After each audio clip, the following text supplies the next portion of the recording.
What's going on? It's big homie Fat Tony, Tone Bone. You dig? Shalom alaikum rahmatullah to other believers.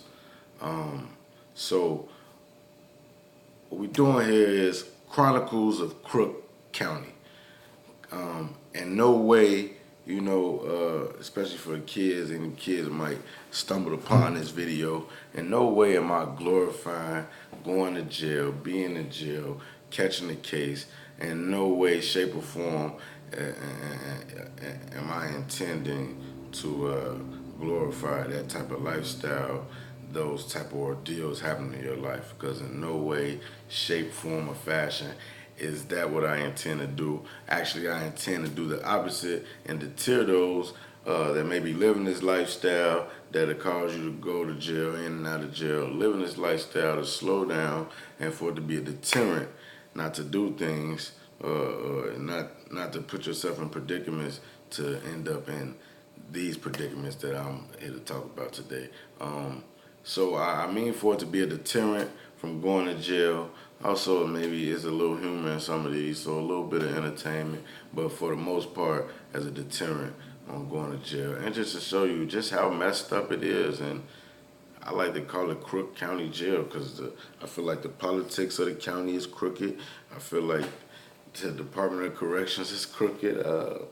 So I call it Crook County, man. I'm from South Crook. That's where you dig. So I'm gonna jump right into it. I was telling my man a story, and it made me think, man, I'm gonna go ahead and record my first episode, right? Cause a young lady was telling us she moved into a predominantly Hispanic neighborhood, and I was just thinking about some, Hispanic gang members that I ran into being locked up, and I was just like, man, they really, it's like a stereotype about Hispanic gang members, right? That they never quit. They never stopped gang banging. They in it for life, for sure. You did. And I thought about a story, It was the guy looked, he looked Caucasian to me, he looked like a white guy, but he was old, man. This was in the county, and we were in the Cermak division of the county, which is basically the hospital, right? And so he was in there in the hospital. I probably was coming in there from fighting or something. And like before they send you to the hole, they send you to Cermak, so you get like a psych evaluation before they sit you in the hole, because then you're gonna be in the hole on lockdown all day. So they gotta make sure you straight upstairs, I guess, So I come in there and I know a Hispanic dude was like, he seen the old guy and he was like, "Hey, yo, look, that was Papa King. Yo, what's up, King?" Man, that old man was like this. He was hunched over, like in his wheelchair with a quilt. One of them old quilts, like them old ladies be sewing little quilts, quilting them together. He was leaned over in a wheelchair. They was like, "Yo, it's Papa King. Whoa, what up?" He was like, that man was old, boy. That man like he's about 90. I kid you not. That man like he's about 90 years old. Just to try to segue into another story, I'm trying to see, because I had a lot of situations where I had to go to Cermak.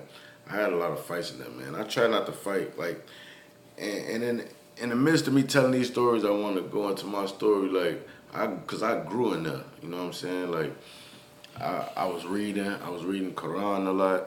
I was reading other books about emotions and IQ, and I was reading a lot of stuff, you know what I'm saying? But health, I was reading men's health magazines. That was the type of thing I was into. So I was really growing in that spiritually in all type of ways, I lost a lot of desires for a lot of BS that I was into before, or that got me in there, you know what I'm saying? And so I really wasn't trying to fight like that, but you got situations where somebody tests you as a man, like, because I'm a Muslim, but being a Muslim don't include like being a coward. Like, it's actually the opposite, you know what I'm saying?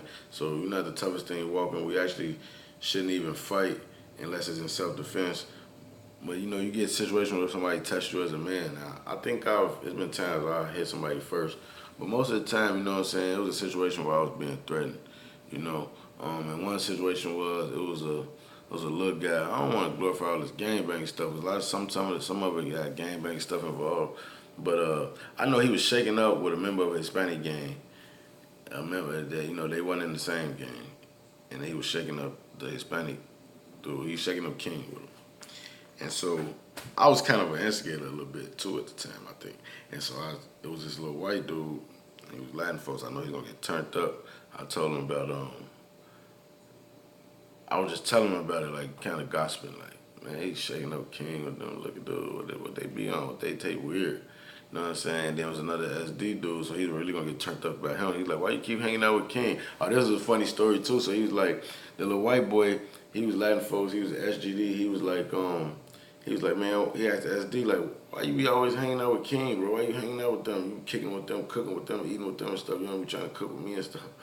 So the SD was like, he barely spoke English. He was like, I mean, bro, he's Mexican.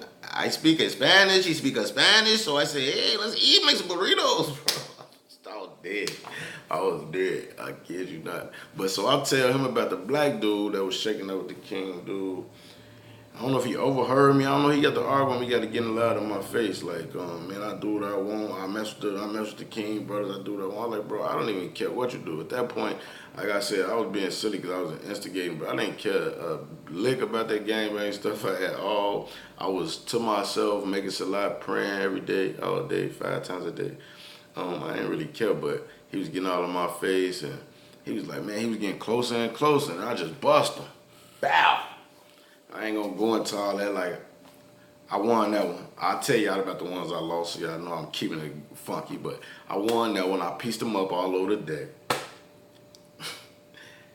And we end up in but just to show you my growth too, so we end up in going to CERTMAC together. Remember I told you to do the psych evaluation by the same to the whole. He was telling on me too. He was like, he just punched me when the police came and grabbed me. He just punched me. I'm like, hey, bro. And I had told him we was leaving, like, I'm like, you shouldn't do stuff like that, bro.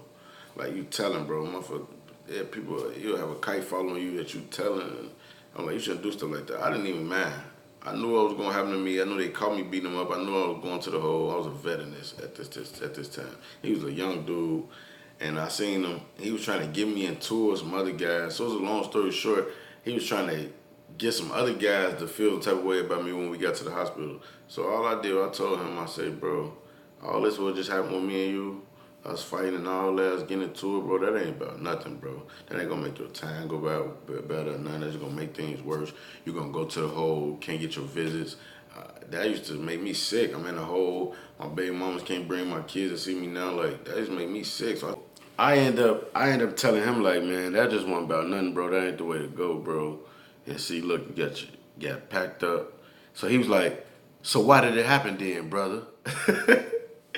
And I was like, man, bro, because you got within my 360, bro. You started threatening my safety. You did. So, yeah, I had to do what I had to do to protect myself. Period. But I tried to teach.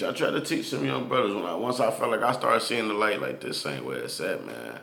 Like, for real. And that's the message of this series, pretty much. But I got some more stories for y'all.